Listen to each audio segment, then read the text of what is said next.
en la que se inicia todo el proceso respiratorio, no todo el tiempo las vías aéreas están abiertas. Hay un momento que se abre y hay un momento que se cierra. Entonces, para iniciar la actividad, la inspiración, previamente tiene que estar cerrado las vías aéreas superiores. Pero antes de eso, quiero ver, ustedes conocen este equipito que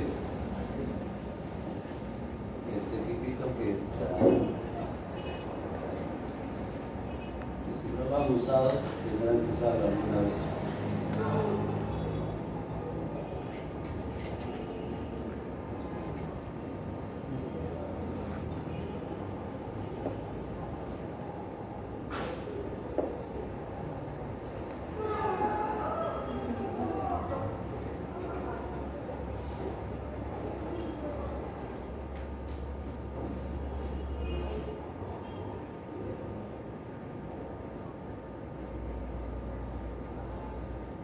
Ya. ¿Qué es esto? Una jeringa, ¿cierto? Muy bien, es una jeringa. ¿Qué sucede? Esta es una jeringa con el émbolo, digamos, introducido hacia el fondo. ¿Qué sucede si es que yo cierro la parte distal y lo tracciono? Y lo tracciono y tenemos de esta manera de aquí. Entonces mi pregunta es, una vez que lo tenemos traccionado, ¿qué es lo que hay aquí?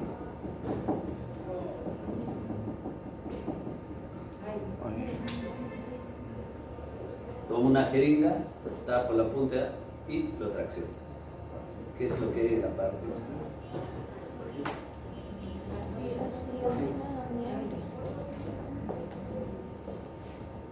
Vamos, ¿está bien? Vacío.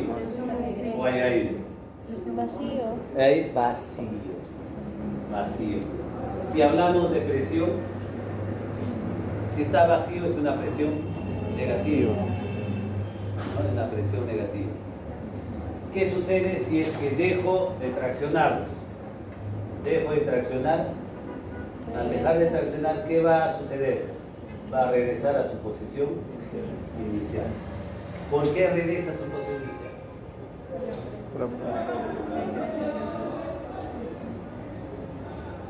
Por la presión, pero ¿cómo? ¿De qué presión? ¿De qué? ¿De presión de qué? ¿De mi mano?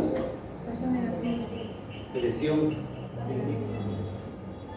¿Cómo? ¿Por qué regresa? Por la diferencia de presión. Porque cuando hemos jalado, hemos forzado, hemos aplicado una fuerza. Entonces dejamos de aplicar esa fuerza, va a regresar a su posición neutra o equilibrada. Pero ¿por qué regresa? Para que haya un equilibrio de presión. ¿Por qué regresa? Y regresa porque hay una fuerza externa que lo está empujando, que es la presión atmosférica. O sea, no es que este espacio negativo va a jalar. Este espacio negativo no tiene fuerza. No hay acción. En el espacio exterior, donde no hay atracciones, si no generas un movimiento, no se va a mover. Pero si generas un movimiento, va a seguir moviéndose. Aquí tenemos un espacio vacío, pero si es que no hay otra fuerza que lo empuje a ese espacio vacío, no se va a mover. Mientras exista otra fuerza contraria, que es la fuerza que estamos traccionando. Pero si abrimos completamente esto y no le empujamos, ¿qué sucede con este émbolo? Se queda allí. Se queda ahí. ¿Por qué? Porque la presión atmosférica ingresa dentro de la jeringa y se igualan las presiones. Tanto la presión externa como la interna están iguales. Por esa razón no se mueve. Miren, entonces, La cuestión es que sí sabemos qué es lo que puede haber, pero tenemos que explicarlo de esa manera. Que existe que al traccionarlos y mantener abierto el extremo, hacemos que la presión externa sea igual, que la presión interna sea igual que la presión externa. No hay diferencia. Pero si está completamente cerrada, adentro no hay eso, hacemos un vacío. Ya un vacío, y si es que dejamos de traccionarlos, ingresa de una zona de mayor presión a otra zona de menor presión. Entonces, eso es lo que va a suceder con los pulmones. Los pulmones se mueven bajo la influencia de una fuerza de presiones, de una gradiente de presiones. De una zona de mayor presión pasa a otra zona de menor presión. Para que salga, se ha formado mayor presión y nuevamente sale a otra zona de menor presión. ¿Ya? Por ejemplo. Entonces estamos en que se cierran las vías aéreas superiores, cerramos las vías aéreas superiores e inmediatamente se produce contracción de la musculatura. Estos hacen que las costillas se eleven. Las costillas se elevan.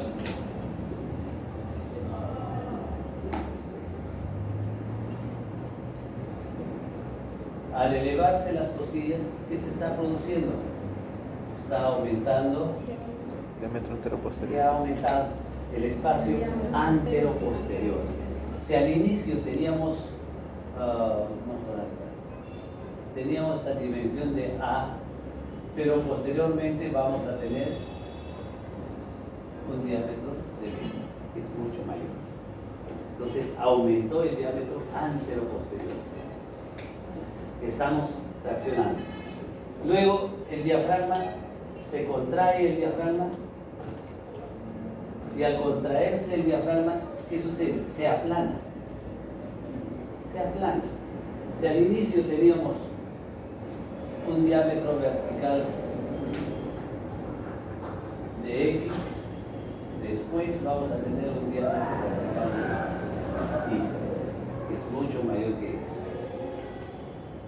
¿Qué ha sucedido o qué está sucediendo dentro del tórax? La presión, en relación a la presión, ¿está aumentando o está disminuyendo?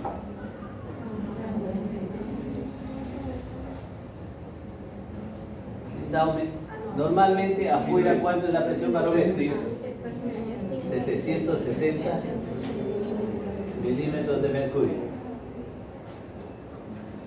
Una vez que se cierre, lo estamos agrandando el tórax, tanto anterior y posterior y vertical. Y la presión dentro, ¿qué sucederá? ¿Aumentará o disminuirá? La presión disminuye. La presión disminuye. ¿A cuánto está? Vamos a ver. Disminuye a 759, 758, sigue disminuyendo, fraccionándose, 757, supongamos 756. A medida que va disminuyendo la presión, a medida que vamos jalando, va disminuyendo la presión. Llega un momento en que ya esta vía respiratoria se abre. Al abrirse, ¿qué va a suceder? El aire sale al exterior. Entonces, traccionamos, disminuye la presión atmosférica cada vez más y una vez que dejamos libre, tenemos una diferencia de presiones. Entonces, por lo tanto, de una zona de mayor presión, va a pasar a una zona de menor presión. Entonces tenemos la inspiración, ingresa aire, empieza a ingresar el aire, ingresa, ¿hasta cuándo? ¿Cuándo termina la inspiración? Puede seguir entrando todo lo que puede más, por tiempo ilimitado, ¿no? Entonces, ¿qué sucede? 754. Se iguala. Y empieza a ingresar el aire, empieza a ingresar el aire. ¿Cuándo termina la inspiración?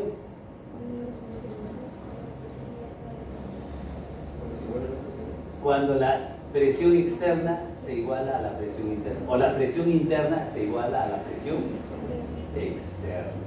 Entonces, cuando llega a 760 milímetros de mercurio, fin de la inspiración. Terminó la inspiración. Bien. Entonces, una vez que se hace negativo, por diferencia de presiones, el aire de afuera entra hacia al diafragma. ¿Sí? Hasta que nuevamente va aumentando la presión, se iguala con la presión atmosférica y termina la inspiración. Ojo, tenemos que decir que termina la inspiración cuando se iguala la presión atmosférica, no cuando llega a 760. ¿Por qué? Porque podemos estar a 4.000 metros de altura y la presión varió. Se iguala a esa presión, no a 760. ¿Estamos o no estamos? O sea, lo que estoy indicando es que se va a igualar a la presión del momento del área en la que estemos, ¿no? Si estamos pues a 7.000 metros de altura, a esa presión se va. Por esa razón es el que el volumen va a variar. Menos volumen, más volumen. Pero esa fue una inspiración forzada, ¿no? Entonces, termina la inspiración. Terminó la inspiración. En ese momento, ¿qué sucede nuevamente? Se cierra la vía respiratoria. Otra vez se cierra la vía respiratoria. Se cerró la vía respiratoria, pero llena de aire. Los músculos, ¿qué sucede con el músculo? Se expande. Estaba contraída y se relaja. Entonces el músculo siempre se contrae, se relaja, se contrae, se relaja. Empieza a relajarse. Imagínense si esto empieza a relajarse, ¿qué va a suceder con Las costillas. estas costillas? Todo esto Desciende. regresa a su posición. Miren, todo este espacio que había se comprime nuevamente.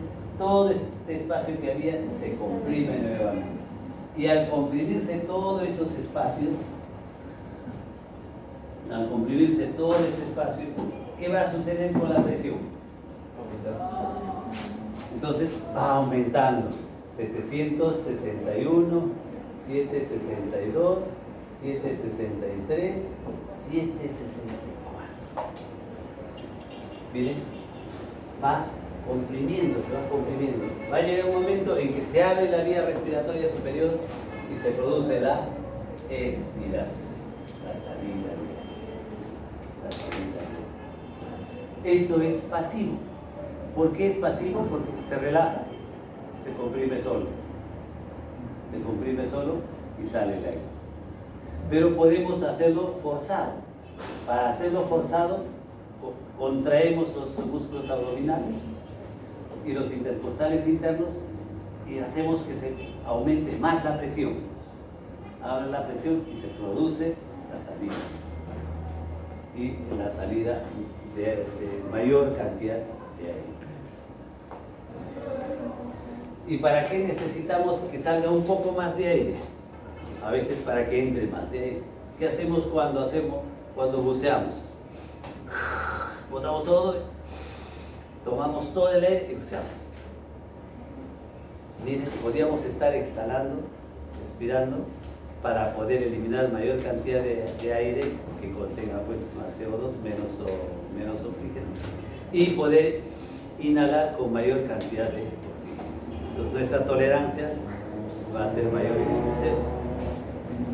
Entonces ese es el fenómeno de la expiración. Entonces inspiración, expiración, inspiración, expiración. Todo es un movimiento respiratorio. A veces se hace automático. ¿El músculo diafragmático es un músculo liso o es un músculo estriado? ¿Qué será? Es un músculo estriado. Al ser músculo estriado, tiene control voluntario o involuntario. Voluntario. Entonces, pues, ¿qué hacen nuestros músculos esqueléticos? Son músculos voluntarios, ¿no? Contraemos, caminamos, pensamos voluntariamente. El diafragma tiene la particularidad de ser voluntario e involuntario. Al principio puede ser voluntario, pero luego se hace involuntario. Ustedes dicen, ay, quiero eliminar todo el aire. No, mejor otra. Me quiero morir. No voy a respirar. Se tapa todo. Llega un momento que el diafragma empieza a moverse.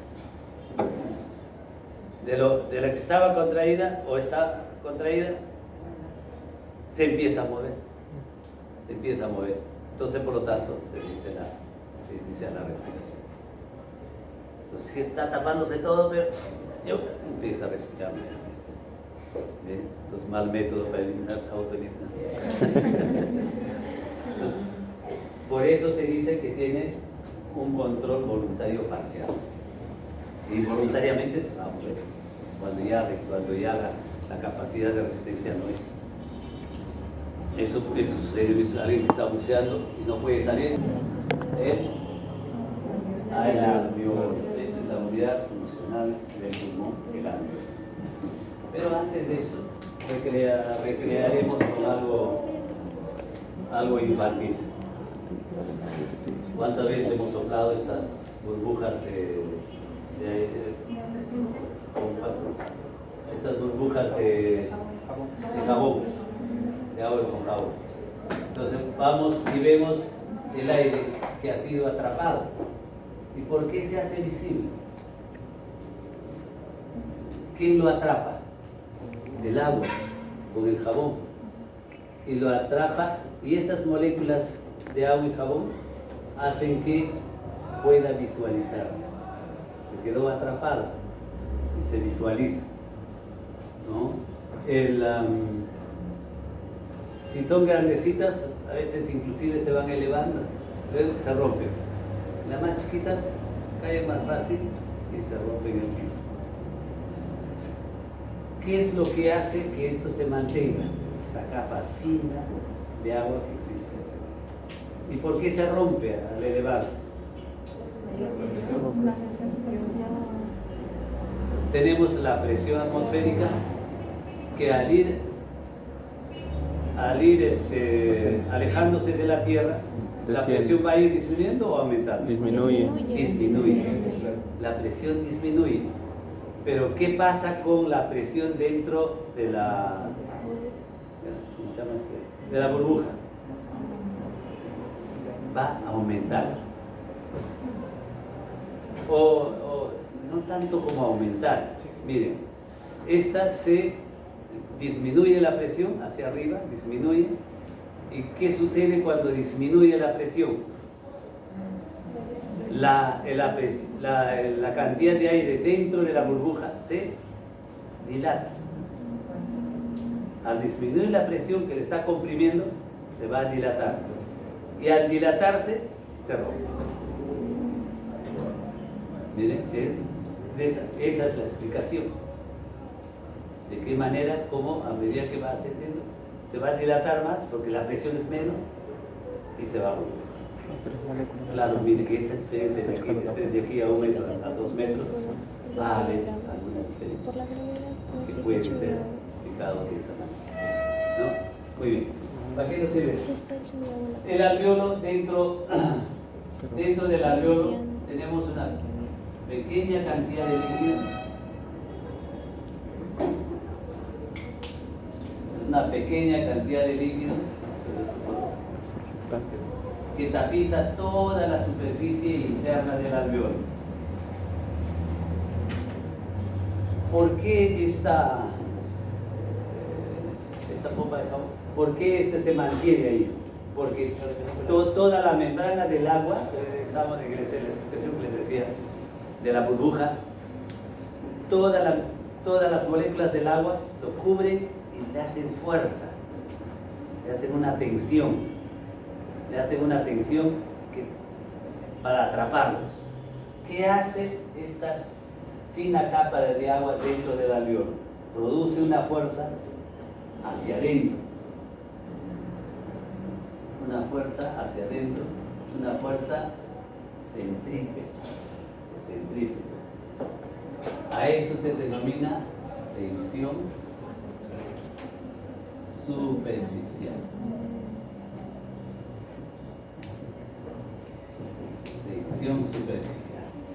Miren, esto lo explicamos fácilmente.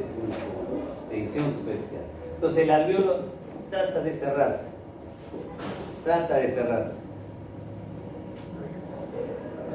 Pero a esa fuerza se opone otra. Hay una sustancia líquida acá que es la sustancia Surfactante. surfactante. Esta sustancia surfactante, ¿ya qué hace? Hace una fuerza contraria. Hace una fuerza hacia afuera que se denomina centrífuga. Es una fuerza hacia afuera. ¿Bien?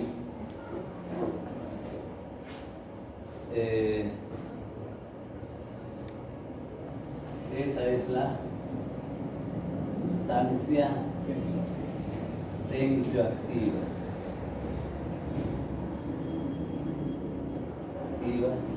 O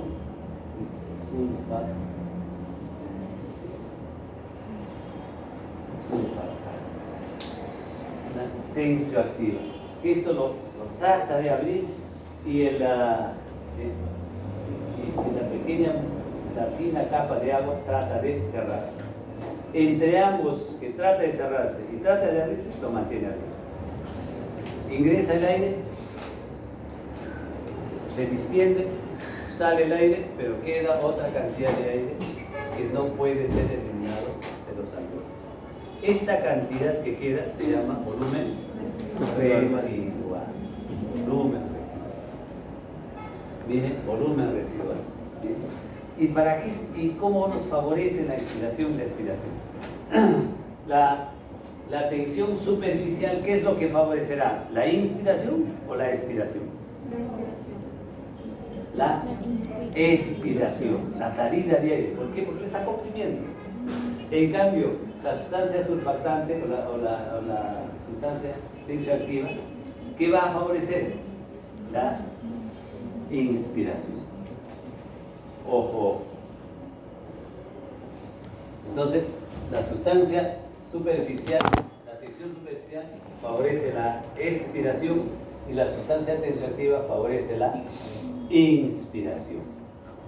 ¿Bien? Todos estos dos procesos funcionan adecuadamente. Si esto no funciona, ¿qué sucede si es que no hay sustancia surfactante? El alveolo se colapsa, se cierra y ya no se vuelve a abrir. ¿Qué es lo que sucede esto en los partos prematuros?